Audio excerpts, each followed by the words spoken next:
Salut tout le monde, bon on se retrouve comme promis pour la présentation un petit peu outillage de l'atelier. Donc je voudrais remercier tous ceux qui ont commenté, qui ont mis des likes pour nous soutenir, qui se sont abonnés. Tout ça, ça fait super plaisir, on a vraiment plein de retours. Pour un début ça fonctionne super bien, donc on est super content. On a vu que la vidéo pour la présentation un petit peu de notre matériel pour travailler, donc outillage etc, notre équipement. On va vous présenter ça aujourd'hui et on va voir ça à l'atelier. Allez c'est parti. On va commencer par là.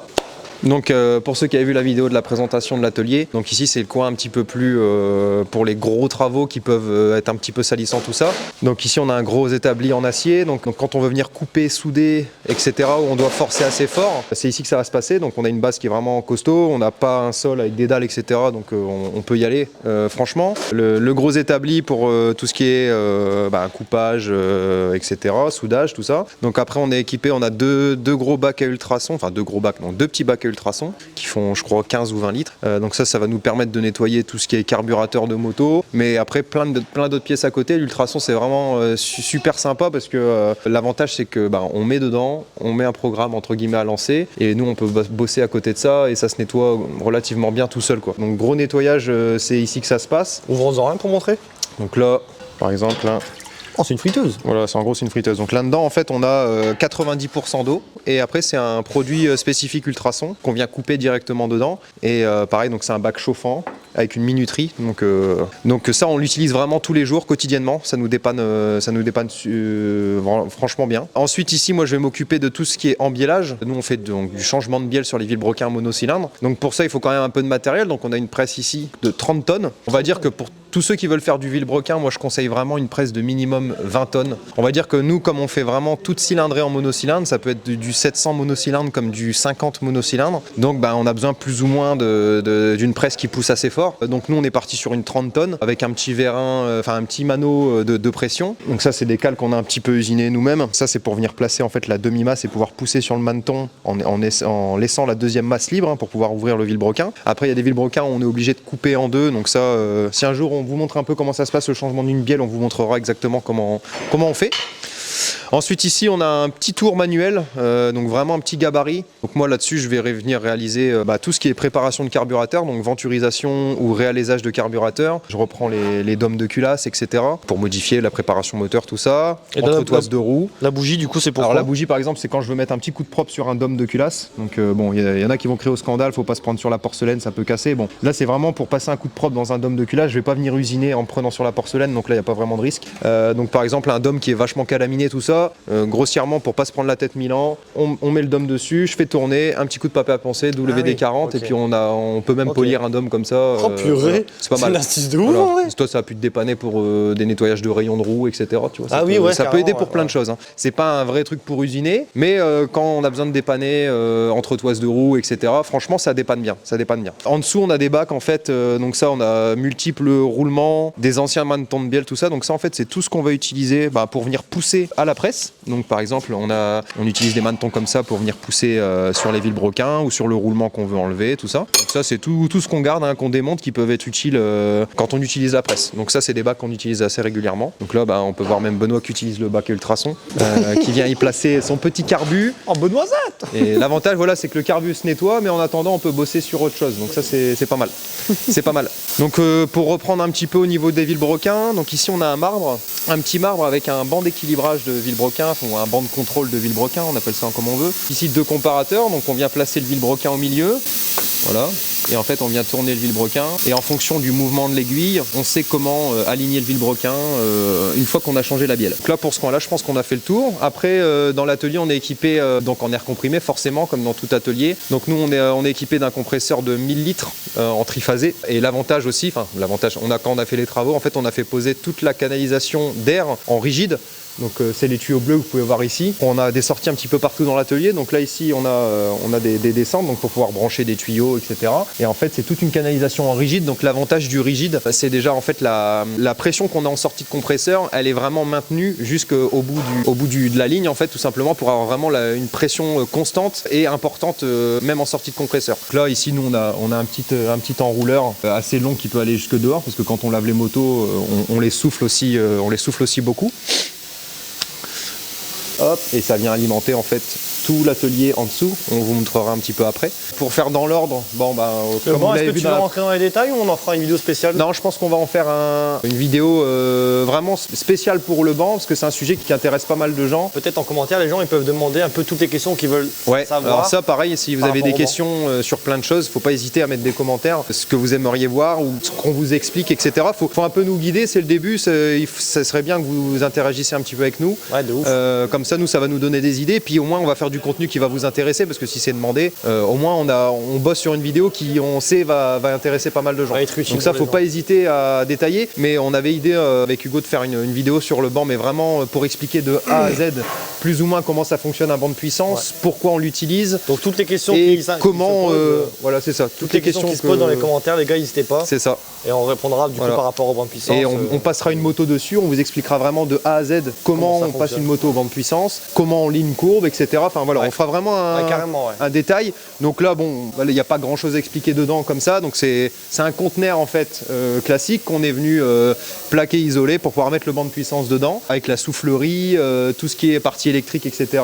L'extraction de gaz qui est juste au-dessus, les dalles au sol, et puis l'isolant phonique sur les murs pour essayer de faire le moins de bruit possible quand moi je passe des motos. Si les mécanos sont à l'atelier, ils ont peut-être pas forcément envie d'avoir une moto rupteur dans les oreilles pendant 3 heures. Mais on vous fera une vidéo explicative vraiment 100% banc. Je pense que ça pourra intéresser pas mal de gens. Donc on se retrouve sous la mezzanine, donc l'atelier principal. On va commencer dans l'ordre de passage tout simplement. Donc ici, comme j'avais expliqué, on a le coin pour tout ce qui est suspension, entretien de suspension. Donc ici, on se retrouve avec un étau de fourche spécifique. Donc ça vient de chez Motion Pro. Donc c'est assez connu dans l'outillage de la moto et dans l'outillage du tout-terrain. On a une tête en fait qui est orientable ici, donc on peut le tourner un petit peu dans tous les sens. Ici, on a le mort en fait, donc qui est tout en aluminium. Donc c'est pour venir pas endommager la fourche quand on vient serrer. Donc pareil, il faut faire attention au serrage, mais c'est pas la matière en elle-même qui va abîmer la partie de la fourche tout simplement. Ça c'est très important. On a beaucoup de suspensions qui reviennent, qui ont été mis dans des étaux classiques sans mordou et les bas de fourche sont défoncés, enfin ça fait des marques. Donc quand on a des motos à presque 10 000 €, on aime bien garder un petit peu les pièces propres. Voilà, petit étau Motion Pro avec le petit bac de vidange. Ici moi je suis venu récupérer un établi en acier plaqué inox au-dessus, donc en acier inoxydable. Je suis venu découper tout simplement pour y caler 2 lavabos classiques en inox, pareil, avec une petite évacuation en dessous pour pouvoir vidanger en fait les fourches. Donc là celle-là elle n'a pas d'évacuation, mais celle-là oui. Donc on a un petit bidon qu'on vient vider dans la cuve au bord de l'atelier. Ici on a plein d'outils spécifiques, donc forcément un petit peu de sopalin pour venir nettoyer. C'est de la graisse de montage spécifique. Ici on a tous les outils pour enfoncer les joints spi selon les diamètres. Donc ici on a un outil demi-coquille pour enfoncer les joints spi, ça c'est du diamètre 47. Ici 48, donc tout ce qui est Kayaba, White Power. Et après on a toutes les tailles derrière avec les demi-coquilles qui peuvent s'emboîter ici, donc pour s'adapter au diamètre. Par exemple les Showa 49 ou même les fourches plus petites 43, 40, etc. Donc on a au moins tout pour pouvoir bosser. Ici on a des petits morts, tout ça pour pouvoir prendre les fourches selon comment on a envie de travailler dessus, etc. Après ici donc c'est tout ce qui est clé spécifique pour pouvoir démonter les fourches ou amortisseurs. Ici, on a les petits outils par exemple, ça c'est pour enfoncer les joints spi, ce qui remplace un petit peu le Chatterton qu'on vient mettre sur le chrome en fait de la fourche pour pouvoir enfoncer le joint spi sans que ça abîme la lèvre. Donc ça c'est des outils qui sont un petit peu spécifiques. Donc ça c'est du 47, ça c'est du 48. On va dire que on fait 3 fourches assez régulièrement, enfin, ou 3 fourches qui 3 diamètres qui sont assez connus. Donc c'est 48, 49. 49 étant les fourches Showa 49 de Honda, 250, 450 les récentes. 48 on a du White Power et du Kayaba. Donc tout ce qui est KTM, Husqvarna, Gaz et tout ce qui est Yamaha, etc. Les petites clés en fonction des fourches. Donc ça c'est pour venir desserrer les bouchons de fourche sans les abîmer. Pareil, parce qu'il y en a beaucoup qui démontent à la pince multiprise, etc. Et on se retrouve avec des embouts de fourche vachement abîmés. Ça, c'est pour dévisser les têtes de fourche de KTM. Il n'y a pas d'empreinte comme ça, c'est pour démonter la cartouche interne, tout ça. Des petits réglés pour les hauteurs d'huile, les outils pour démonter les cartouches. Ça, c'est une clé qui est super sympa, les gars. Normalement, on va voir pour refaire une petite série, parce que ça, c'est compliqué à trouver. Là, on a un collègue qui va pouvoir nous découper ça. Et si ça vous intéresse, on vous en mettra. Alors ça, c'est des clés pour les fourches. Tout simplement, cette clé-là, elle permet de resserrer votre écrou de fourche, déjà dans un premier temps. Alors c'est très fin, sans devoir démonter le guidon. Et ensuite, ça permet aussi de durcir votre direction ou de resserrer votre colonne de direction par l'écrou cranté sans démonter le T de fourche. Donc c'est vraiment une clé qui est... Et sans taper aussi, voilà, c'est ça qui est important. Donc ça permet de pas taper, c'est une clé à griffe en fait, hein, tout simplement. Donc ça c'est par exemple pour régler les précharges d'amortisseurs, et ça c'est pour régler les l'écrou cranté de direction. Donc ça c'est une clé qui est super utile. Autant te dire que celle-là, Hugo, il l'a pris. Ouais, celle-là il a poncé quand il voulait régler ses réglages de dureté de fourche, etc. C'est une clé qui est vraiment sympa. Donc nous, comme on pratique le tout-terrain, on va dire que la viscosité la plus connue, ça va être de la 5 ou de la 0. Donc là on a les deux, on bosse soit avec de la Kayaba, soit avec de l'Unilopal en 5W. Donc ça c'est tout notre stock pour l'atelier. Les servantes qu'on utilise à l'atelier, donc c'est des Facom, donc on vous détaillera un petit peu tout à l'heure, on va continuer un petit peu sur l'établi, on vous montrera ça juste après. Là on arrive sur tout ce qui est partie établie, pareil comme dit dans la vidéo de présentation, dans pas longtemps on a les tôles inox qui arrivent, donc ici ça va être complètement recouvert en inox, complètement. Donc ici un petit étau qui permet de faire des interventions, tout le monde a besoin d'un étau hein, pour tenir une pièce, etc. Pareil là-dessus aussi on est équipé de mordous, hein, donc là pour l'instant c'est les mords classiques, mais on a aussi des mordous, donc aluminium pour pouvoir serrer des pièces sans les endommager, parce que ça peut être destructeur. Hein. Ça c'est voilà, hein, pour défoncer une pièce, il y a rien de mieux que l'étau. Nous ici on utilise deux marques en outil électroportatif, donc on est sur du AEG et du DeWalt. Donc en AEG en fait on a tout simplement une perceuse visseuse, donc ça c'est tout ce qui est perçage, etc. Ici, clé à choc AEG, donc avec une très grosse batterie, 9 ampères 18 volts, hein, c'est la plus grosse qui existe. Donc là on a vraiment de la force, et l'avantage de ces batteries là c'est que nous personnellement on l'utilise toute la semaine, on la charge qu'une fois par semaine, donc, et pourtant on l'utilise beaucoup. Et ensuite ça c'est vraiment pas mal les gars, donc ça c'est une petite choqueuse brushless de chez DeWalt. Donc ça en fait ça permet de mettre plusieurs embouts. Là en l'occurrence nous ce qu'on utilise beaucoup c'est les embouts comme ça en quart de pouce, donc pour mettre tout ce qui est petites douilles, etc. Donc ça c'est pour démonter assez rapidement, carter moteur, plastique, etc. Mais ça franchement c'est pas mal pour démonter rapidement et tout, c'est hyper léger, c'est maniable, nous on en est super content. Avec ça on a aussi du coup une visseuse DeWalt à côté, donc là pareil on est sur du 4 ampères 18 volts. Personnellement pour ce qu'on en a en utilité c'est largement suffisant. Après ici on a une multitude de bacs en fait, hein. Ici nous on garde par exemple tout ce qui est ça c'est les capuchons de nettoyant frein, tout ça. Donc nous on s'en sert quand on démonte des moteurs, tout ça, pour pouvoir ranger les vis proprement sans devoir tout mélanger. Enfin on aime bien que ce soit bien organisé, des petits bacs de démontage. Par exemple si on vient faire un nettoyage carbu, on vient démonter le carbu, on met toutes les pièces dans un bac et au moins ça traîne pas, et voilà quoi. Donc on a plein de bacs comme ça. Pareil dans le tout terrain on bosse beaucoup avec ce qu'on appelle les clés hantées. Donc là ici on a un jeu de clés hantées avec un support Motion Pro, donc ça c'est très important, hein. On a 8, 10, 12, 13, 14, 17, 19, donc ça c'est pareil, hein, c'est top hein, pour le démonter rapidement, etc. C'est vraiment pas mal. On reçoit beaucoup de demandes par rapport au support moteur, c'est quelque chose qui intéresse beaucoup les gens. À force de faire beaucoup de moteurs, on est obligé d'utiliser des supports moteurs, c'est hyper pratique pour bosser là-dessus. C'est des supports moteurs qui peuvent accueillir des moteurs 2 temps et 4 temps. L'avantage c'est qu'elles sont fournies aussi avec un bac de vidange hein, comme celui là-bas, donc ça permet de démonter, s'il y a un peu d'huile qui coule, ça coule pas sur l'établi. C'est orientable, on peut le bouger comme ça, etc. Il y a vraiment de quoi bosser assez simplement. Ces modèles-là, ça vaut pas très cher. Puis c'est vraiment top, puis ça fait propre. Poser son moteur, il est pas en train de basculer dans tous les côtés. Quand on veut serrer, c'est maintenu. Ça, c'est pas mal. L'air comprimé, comme on disait tout à l'heure. Enrouleur électrique, donc ici on en a 3. À l'extrémité, au milieu, à la fin. Enrouleur électrique. Voilà, là en haut grosso modo c'est tous nos aérosols, dégrippants, bombes de peinture, nettoyant frein c'est un tiroir à part, mais en gros ça c'est tout ce qu'on utilise régulièrement en fluide, donc du nettoyant connectique, etc. Là c'est tout ce qui est chalumeau pour chauffer les carters moteurs, tout ça, donc chalumeau classique, décapeur thermique, bonbonne de gaz. Si après ça a des tiroirs de nettoyant frein, donc là j'ai un petit peu trop consommé, il me reste que ça. Multitude de clés, pince à clips, tournevis, clés hantées BTR, clés hantées classiques, les maillets, multitude de clés plates, petite lampe torche. Voilà, donc ça c'est les petits bacs, hein. Tous ceux qui bricolent un peu, ils ont tous des petits trieurs comme ça avec des petits boulons, etc. Là on a quelques tiroirs aménagés, donc on a essayé de diviser ça par catégorie. Là par exemple on est sur tout ce qui est mesure, donc on va être sur pied à coulisse digital. On a quelques palmaires, mais on en a encore d'autres après, les mètres pour faire les précontraintes, etc.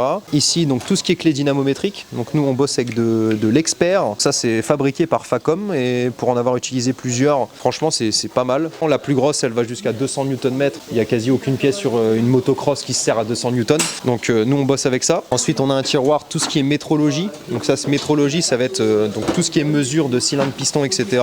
Donc avec différents palmaires, les étalons, etc. Donc ça c'est pour mesurer tout ce qui est jeu cylindre, piston. Ça on vous montrera dans une autre vidéo comment on s'en sert, pourquoi on s'en sert, c'est hyper important aussi. Ici on a un comparateur d'alésage, c'est les adaptateurs en fonction du diamètre de cylindre. Donc ça, c'est pour mesurer la différence qu'on a entre le jeu cylindre et piston.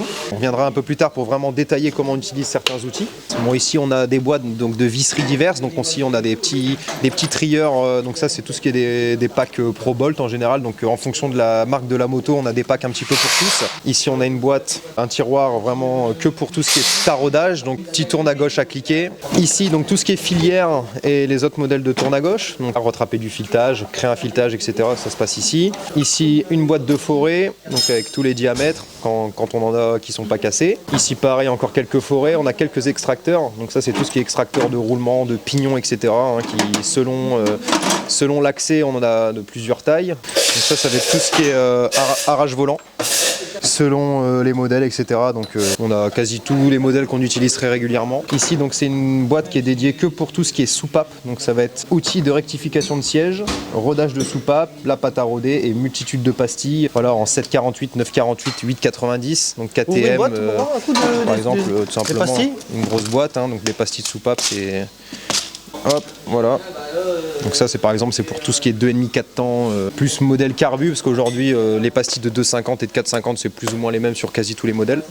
Donc elles ont tous des tailles spécifiques, donc on a tous les coffrets, le jeu de cale, etc. Donc là, c'est vraiment tout ce qui est intervention soupape, jeu soupape, remplacement de soupape, les sièges, etc. On n'utilise que ce tiroir-là quasi. Ici, ensuite, on a un tiroir donc, pour tout ce qui est électrique. On va avoir de la gaine thermo, du fusible, de la cosse, fer à souder, multimètre, Chatterton, scotch spécifique à faisceau, etc. Donc là, c'est vraiment tout ce qui est intervention électrique, le boîtier Yamaha pour les diags, etc. Donc là, nous, on se concentre vraiment sur ce tiroir-là. Ici, un tiroir avec des durites diverses, refroidissement, essence, trop plein. Quand on a besoin d'une durite, on vient voir ça ici. Ici, tout ce qui est outils pneumatiques. Donc ça va être une sorte de Dremel pneumatique avec les embouts, perceuse pneumatique, ponceuse, etc. Pistolet de peinture. Bon, voilà tout ce qui peut servir dans un atelier. Ici, donc c'est un tiroir avec tout ce qui est riselant. Donc voilà, on a une multitude de tailles de riselant, petit, grand, moyen, blanc, noir. Oh, le stock, il y en a pour tous les goûts. Ouais, à l'époque, il y en avait vraiment pas mal. Ici, on a tout ce qui est agrafe et rivet. Pour tout ce qui est housse de sel, par exemple. De toute façon, c'est même quasi que ça. C'est ton nouveau joujou, ça. Ça, c'est une petite agrafeuse pneumatique. J'ai fait longtemps avec une manuelle. Et ça me change la vie, les gars. Ça va super bien. Franchement, c'est top. Donc ça, c'est tout ce qui est pour poser les housses de sel. Et rivetage, en fait, donc pince à rivet. Donc ça, c'est pour tout ce qui est échappement. Plaque d'immatriculation, si jamais on en a, mais c'est assez rare. C'est plus pour tout ce qui est reconditionnement de silencieux. On a tout ce qui est réparation de filetage en fait, donc tous les coffrets, nous on utilise des inserts. Ceux que ça intéresse, on a un petit tuto réparation de filetage sur notre chaîne TikTok, faut aller voir les gars et on vous montre un petit peu comment ça fonctionne ce genre de coffret. J'allais te le dire. Forcément, tous ceux qui ont fait de la... youtubeur. Tous ceux qui ont fait un peu de mécanique se sont déjà tous confrontés à un filetage foiré, une vis qui se sert plus, une vis cassée dedans. Et donc, dans la tête de beaucoup de gens, tu sais que ça c'est la fin du monde. C'est une catastrophe pour eux. Alors qu'en vrai, c'est pas très grave. Donc, alors c'est pas très grave. En fait, en général, si vous n'avez pas l'habitude d'enlever des vis, les gars, un truc simple, ne touchez pas. La vis est cassée dedans, vous allez voir quelqu'un soit spécialiste là-dedans ou un mécano qui a plusieurs techniques, mais nous des fois on nous ramène des vis cassées, mais les mecs ils ont essayé 4 heures avant de percer, ils percent pas droit, donc là c'est pire que mieux. Limite il faut, quand c'est cassé, vous savez que vous n'avez pas le matériel ou pas les compétences pour le faire, faites appel à un professionnel qui va pouvoir sauver votre carter ou votre pièce tout simplement. Toi-même, genre demain tu tombes sur une vis de vidange morte, ça te fait pas peur, alors que moi ça me fait... La plupart du temps non. Toi tu dis oh c'est pas grave ça? Non bah nous réparer des filetages on en fait tous les jours, mais quelqu'un qui vit c'est que ça tourne fou, il se dit oh non et tout. Le carter il est mort et tout. Après nous c'est parce qu'on a l'habitude d'en faire, on a tout ce qu'il faut pour le faire. Après je peux comprendre que ça peut paniquer un peu de gens, mais si vous savez pas faire les gars, un petit conseil, ne touchez pas. Ici on va avoir une partie des outils, donc tout ce qui est Dremel. Donc moi quand je fais un petit peu de préparation moteur, forcément on a besoin de multitubes d'embouts. Moi j'utilise un autre Dremel qui est là-bas, je vous le montrer, ça c'est un dépannage. Après on a tout ce qui est renvoi d'angle. Donc renvoi d'angle c'est outil de dentiste tout simplement. Avec des petits embouts carbure. Ensuite ici on a une boîte, un tiroir rempli de gicleurs en fait tout simplement. Donc on a pas mal de trieurs comme ça en fait avec différents gicleurs, différentes tailles. Ça c'est des boîtes pour gicleurs de ralenti. Ça c'est tout ce qui est gicleur Mikuni. Ça c'est encore du Mikuni. Après on a du Keihin, tout ça. Donc il faut faire un réassort. Comme on dit, faire un petit réassort. Nous comme on est amené à travailler 99% du temps sur tout le temps les mêmes machines ou les mêmes carburateurs. Donc dans le tout-terrain, c'est du Keihin ou du Mikuni la plupart du temps. Donc c'est tout le temps les mêmes gicleurs. On essaye d'avoir toutes les tailles, etc. pour pouvoir bosser correctement. Ici, donc petit tiroir, clé à rayon, etc. Fil à freiner, donc pour tout ce qui est poignée, etc. Quelques embouts. Ici, qu'est-ce qu'on a? On a tout ce qui est rechargement de batterie, donc chargeur de batterie, lithium classique, plomb. Donc on a ce qu'il faut. Ici, on a un booster, donc un 2000 ampères, donc ça c'est pas mal. Donc les motos qui arrivent avec des batteries HS ou qui démarrent pas, on a un booster 2000 ampères qui permet de démarrer même voiture, etc. sans devoir le brancher. Donc ça dépanne pas mal. Donc par exemple, ici on a un séparateur de carter. Donc ça permet d'ouvrir les carters sans devoir taper sur le vilebrequin. Hein. C'est un outil qui vaut pas très cher et c'est bien utile. Hyper utile. Je m'en sers toujours. Ouais, franchement, ça c'est top. Hein. Pour ouvrir un moteur, non, c'est faux, je m'en sers jamais. C'est top. On a ça, donc les outils à rifter les chaînes par exemple. Ici on a le petit DG1 de chez Tournois Racing. Donc voilà, le petit diagrammeur électronique. Que moi j'aime bien. Hein. Dédicace à Tournoi Racing. Voilà, dédicace à Tournoi, un bon matos. Il regarde nos vidéos. Hein. En plus, il aime bien en plus. C'est top. Mais donc voilà, moi j'utilise ça. Pareil, hein, le renvoi d'angle, ça vient de chez lui aussi. Donc il fait des petits packs vraiment sympas, prix accessible et tout. Franchement, c'est top. Compressiomètre, etc. Ensuite, ici, on a la caméra. Donc ça, ça c'est un truc de ouf. Ça intéresse plein de gens. Ça. Ouais, les gars, vous allez halluciner. En fait, c'est une caméra endoscopique. Non, mais toi, t'as des trucs de renvoi d'angle de dentiste. Voilà, là, t'as une caméra pour mettre. On est les médecins de la moto, les gars. Chirurgien de la moto. Toi, t'as un truc de coloscopie, tu peux le mettre dans les fessiers. Voilà, c'est ça. Ici, une petite caméra, tout simplement. Donc, des fois, quand on veut voir un petit peu ce qui se passe. Putain, voilà. C'est moi le caméraman, je suis grillé. Quand on veut avoir une petite vision dans un endroit qui n'est pas très accessible, bon, ça peut dépanner, même si la plupart du temps, dans le tout-terrain, quand il y a une casse moteur, bah, on démonte. Ça se voit direct. Soit ça se voit direct, soit on démonte. Ça nous a déjà dépanné, par exemple, pour détecter des fuites dans des cylindres, etc. où on n'avait pas accès visuellement. Donc on voyait des fuites de liquide de refroidissement dans les transferts, tout ça. C'est ouf. Donc ça dépanne pas mal. Ici, donc là, c'est vraiment le Dremel que j'utilise pour les préparations. Donc c'est le Dremel, le seul qui existe à pédale. Donc ça ressemble pas du tout à un Dremel classique. Donc c'est avec pédale donc à variateur, hein, tout simplement. Donc on vient appuyer sur une pédale et on a vraiment un moteur qui va super bien. Donc ça, franchement, j'en suis super content. Un porte-embout en métal avec un vrai mandrin, etc. Donc là, un vrai Dremel pour faire de la culasse de 4 temps, etc. Distributeur de sopalin. Ici, on a une petite servante qu'on a aménagée en tiroir de joint. Donc on a relativement beaucoup de joints d'avance, etc. Donc tout ce qui est joint d'en bas, c'est trié, joint d'en base de temps, 4 temps, enfin culasse 4 temps, joint d'en base 4 temps, tout ce qui est joint de clapet, joint de carter d'allumage, etc. Enfin bref, on a vraiment divisé, trié quasi tous nos joints qu'on a en stock pour pouvoir se dépanner quand on démonte une moto, qu'on a besoin d'un joint, etc. Donc on a tout ce qu'il faut. On va présenter un petit peu la servante qu'on utilise. Donc nous on s'est équipé en Facom là quand on a refait un petit peu la remise à neuf de l'atelier. Donc on est passé sur une Facom 6 tiroirs qu'on est venu garnir avec les modules de notre choix. Donc c'est pas une servante complète, on a acheté la servante vide qu'on a équipée avec nos modules. Donc on a un module en 1,5, 3/8, quart de pouce. Donc c'est assez complet, divers embouts, clés BTR, etc., rallonge, cardan, etc. Donc là on a vraiment quelque chose de complet. Ici pareil, tiroir de clés plates classique, on a de la 6 jusqu'à la 34. Ça c'est pareil, tout en Facom, c'est des beaux bébés. Bon, Facom c'est plus que c'était, les clés plates sont relativement sympas. Bon voilà, c'est du bon matos quand même, mais c'est plus que c'était à l'époque, c'est pas le Facom d'il y a 20 ans quoi. Pareil aussi, on a un jeu complet là de 8 jusqu'à 19 en clé plate à cliquer. Ici, donc, on a un module de tournevis plat, un module de frappe, maillet, marteau, chasse, burin, pointeau, pince bloc, pince multiprise, pince à long bec fin, pince coupante. Après, en dessous, moi je suis venu personnellement aménager la mienne comme ça avec un module avec plusieurs embouts, donc tout ce qui est torx, douille longue, BTR, embouts divers, 12 pans, etc. Donc on a un petit peu de tout pour bosser. Après, en dessous, donc on a plusieurs trucs, donc ça c'est les gants, les clés à embrayage, etc. Stylo, marqueur. Dans le bas, on va avoir tout ce qui est, j'ai quelques boîtes de vis spécifiques, quelques bouquins d'origine, manuels d'origine. On va passer un petit peu sur le coin pneumatique, on va vous montrer un petit peu tout ce qui est machine à pneus, le trépied pour changer les pneus de moto. C'est parti. On a une machine à pneus, donc bon, ça on l'utilise très rarement parce que dans le cross on fait les pneus à la main, donc on a un petit trépied ici, donc ça c'est super utile les gars, ça c'est pour changer les pneus. avec une petite plaque de téflon. Donc ça permet vraiment de venir bosser sur la roue comme on veut. Le petit tube ici pour les démonts de pneus. Donc ça franchement c'est de la fabrication maison, mais c'est assez simple à fabriquer soi-même. Et ceux qui font des pneus... Alors ça c'est Flo qui nous l'avait fait à l'époque, mais oui sinon quelqu'un qui se débrouille bien en soudage, voilà, ça s'achète pas, ça faut le faire soi-même. Ici on a un petit bazooka, on l'appelle. Ça on en a fait des conneries ça avec. Venir sur La plupart du temps on l'a plus utilisé pour faire le con que pour l'utilité principale. Oh ouais, grave. Donc ça c'est en fait c'est un mini compresseur. Bon, en fait on vient le recharger avec l'embout classique de soufflette. Donc on vient mettre là-dedans entre 8 et 10 bars. Et ça permet par exemple pour tout ce qui est pneus de quad. Donc souvent ceux qui ont déjà fait des pneus de quad, on peut avoir le souci du flanc qui colle pas au pneu, donc on n'arrive pas à le gonfler. Et donc ça permet en fait de vider exactement 6 litres d'air comprimé d'un coup avec une gâchette. C'est comme un pistolet. Ça s'appelle comment? Un bazooka. Un beat bazooka. Un beat bazooka. C'est un muf. Ça c'est un muf. C'est un muf. On va vous parler un petit peu de ce qu'on utilise en pont, etc. Donc nous, là, on a un seul pont qui est un peu différent, mais sinon, nous, on s'est équipé en Matisse. L'avantage du Matisse, en fait, c'est uniquement le rapport qualité-prix. Parce que bon, faut savoir qu'un pont moto, par exemple, comme celui-ci, donc là, ici, on a un Marolo pneumatique avec pince pneumatique. C'est vraiment le top en termes de pont moto. Ça, c'est très très cher, et si on avait voulu en mettre 4, ça aurait vraiment mis une grosse claque à la commande, quoi. Et l'avantage qu'on a en fait, c'est qu'on a aussi acheté un kit de rampe pour quad. Donc en fait on a des cales qu'on vient mettre sur le côté, donc pour pouvoir mettre les quads sur le pont, pouvoir les enlever si on a besoin que pour faire une moto. Donc c'est pour ça qu'on voit des trous ici. Donc ça c'est pour mettre les barres de fixation des rallonges. Donc on est sur des ponts qui sont hydrauliques et pneumatiques, donc on peut le lever aussi en appuyant sur un bouton sans devoir pomper pendant 1000 ans. Et après on a 2 petits pieds classiques hydrauliques, donc ça qui sont bien connus dans le motocross. Donc quand on veut un petit pont chez soi sans que ça prenne trop de place, on prend un petit pont comme ça. Ça franchement c'est le top. Une pédale.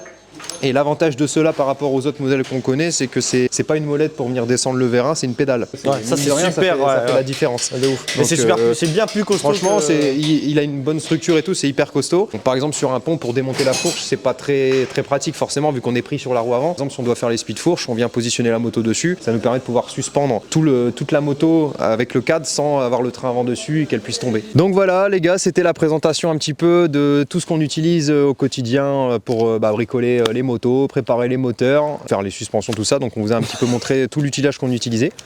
Salut. Salut gros. Donc j'espère que la vidéo vous aura plu, qu'elle n'a pas été trop longue pour vous. Donc bon, j'ai essayé quand même de faire au mieux pour vous expliquer sans non plus faire tiroir par tiroir, joint par joint. Là il était parti pour 2 heures si le coup. Ah si on fait vraiment mon rythme à moi, je peux déblatérer pendant 2 heures. Mais c'est super intéressant. Alors voilà, ça peut être intéressant. Donc là on a fait un bon compromis. Donc je pense que la vidéo elle doit au moins faire peut-être une demi-heure, je pense, au moins facile. Donc au moins vous voyez un petit peu dans les grandes lignes ce qu'on utilise comme matériel, et on reviendra plus tard sur d'autres sujets. Donc comme on a dit, le banc de puissance, pareil, j'aimerais bien faire un petit sujet sur la métrologie, donc tout ce qui est mesure cylindre piston, comment apprendre à utiliser ce genre d'outils, parce que ça se perd beaucoup, les gens connaissent pas trop ce que c'est un palmaire, un comparateur d'alésage, tout ça. Donc on vous expliquera un petit peu à quoi ça sert, pourquoi on s'en sert aussi. Voilà, j'espère que ça vous a plu. On fera d'autres vidéos, pas présentation des outils, parce que bon, forcément on va pas les présenter tous les 2 mois, mais sur les interventions qu'on fait, les projets qu'on a à l'atelier, tout ça. Donc on a plein d'idées de sujets de vidéos, mais c'est aussi à vous de nous aider un petit peu. Ça serait top les gars, commentaires, like, on s'abonne, vous nous dites vraiment ce que vous avez envie de voir, ce que vous voulez qu'on vous explique, ce qu'on vous montre, etc. Faut vraiment pas hésiter à interagir avec nous. Nous on lit vraiment tous vos commentaires, on est super content des retours qu'on a, franchement ça fait super plaisir. On a de la chance que ça fonctionne super bien. D'ailleurs faut aussi remercier Hugo les gars, parce que faut vous dire, ça fait des mois et des mois qu'il me tanne à ouvrir une chaîne YouTube, donc c'est grâce à lui que ça s'est fait. Il nous a permis d'avoir un coup de pouce, de vous faire connaître la communauté, tout ça. Donc ça c'est vraiment super top. Allez, à bientôt les gars, salut. Ciao.